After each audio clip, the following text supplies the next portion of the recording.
मुखातिब हूँ और आज मैं समाना पंजाब दरगाह आया हूँ। मशहद हिंद के नाम से मंसूब है ये जगह, और इस जगह की क्या विशेषताएं हैं और क्या यहाँ की खासियत है, इसके बारे में मालूमात करने के लिए मेरे साथ में मौजूद हैं शिया स्कॉलर जनाब अज़ीज़ रज़ा ज़ैदी, यमुना अथॉरिटी के फाइनेंस कंट्रोलर रहे हैं। जनाब अज़ीज़ रज़ा ज़ैदी साहब PCS हैं, मेरे साथ मौजूद है। मैं इनसे बात करूँगा और जानूँगा इस जगह की क्या विशेषताएँ हैं और क्या यहाँ की खासियत है। मेरे साथ मौजूद हैं ज़ैदी साहब। बहुत बहुत शुक्रिया। मैं इस वक्त समाना में रोज़ा मुबारक के सामने मौजूद हूँ और मेरे साथ यहाँ के जो अंजुमन के प्रेसिडेंट हैं दरगाह कमेटी के जनाब अब्बास रज़ा साहब भी मौजूद हैं। आपने ये सवाल किया है कि इस रोज़े के मुतालिक इसका रोज़ा है और जो कन्फ्यूजन लोगों में पैदा हो रहा है उसको साफ करने के लिए तो बताना चाहूँगा कि इमाम रज़ा अलैहिस्सलाम की नस्ल इमाम मोहम्मद तकी अलैहिस्सलाम के ज़रिए आगे बढ़ी और वही लोग हिज़्बी भी लिखते हैं और तक़वी भी लिखते हैं। जहाँ तक सवाल है कि साहिब रोज़ा कौन है, तो इमाम मोहम्मद तकी अलैहिस्सलाम की बीवी का नाम समाना था, लिहाजा उनकी औलाद में ये सादात यहाँ पर आए थे और जो सबसे पहले आए उन्होंने अपनी जद्दा के नाम पे इस मकाम का नाम समाना रखा। वजह यह थी कि सादात के दुश्मन बहुत ज़्यादा थे और जहाँ मालूम होता था तो उनको कत्ल कर देते थे, शहीद कर देते थे।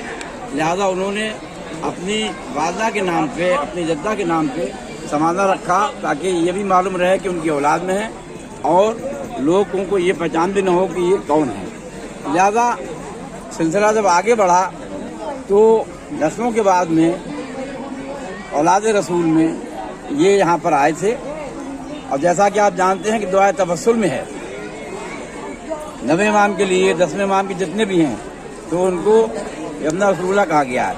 जैसे इमाम मोहम्मद तकी अलैहिस्सलाम के लिए कहा गया है दुआ तवस्सुल में या अबा जाफर या मोहम्मद अब्न अली अय्यो तक़ीउल जवाद यमुना रसूलुल्लाह, ऐसे ही इमाम अली नक़ी अलैहिस्सलाम को कहा गया है या अबुल हसन अली इब्न मोहम्मद अय्युल हाजी नक़ी यमुना रसूलुल्लाह। तो ये जितने इमाम हैं ये यमुना रसूलुल्लाह के नाम से हैं, यानी रसूल के बेटे। तो बेटे थोड़ी हैं, लेकिन जो 8वीं पुश्त में भी हैं, जो 9वीं पुश्त में भी हैं, उनको भी यही कहा गया है कि रसूल के बेटे। इसी तरीके से जो इमाम के बेटे हैं, चाहे वो पहली पुश्त में हैं, चाहे वो दूसरी पुश्त में हैं, चाहे वो 10वीं पुश्त में हैं, वो भी इमामजादे कहलाते हैं और उनको यमुना इमामी कहा जाता है। यहाँ पर आए तो उनको भी ये कहा गया कि इमामजादे हैं और साहिब करामत रहते थे। जैसे आपको मालूम है कि अजमेर शरीफ में हैं, हज़रत निज़ामुद्दीन हैं, ये सब औलाद अली हैं, औलाद रसूल हैं, साहिब करामत हैं।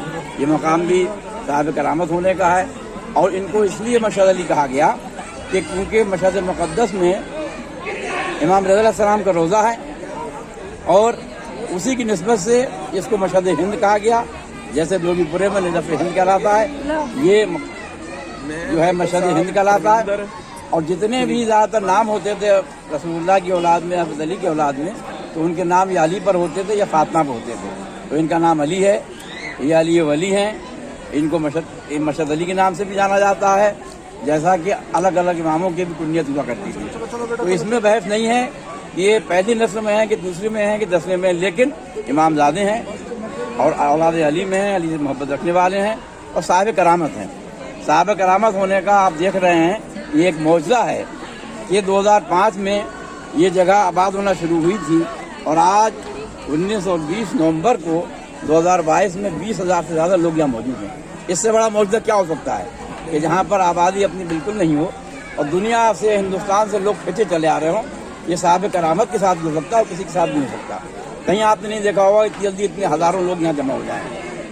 तो साहिब करामत हैं और लोग यहाँ आते हैं कि वसीले से दुआ मांगते हैं। जहाँ तक हिस्टोरिकल फैक्ट की बात है तो पटियाला के गज़टियर में लिखा हुआ है कि 1192 ईस्वी में जब मोहम्मद गौरी ने हिंदुस्तान को फतह किया था तो उस वक्त भी ये मकाम मौजूद था।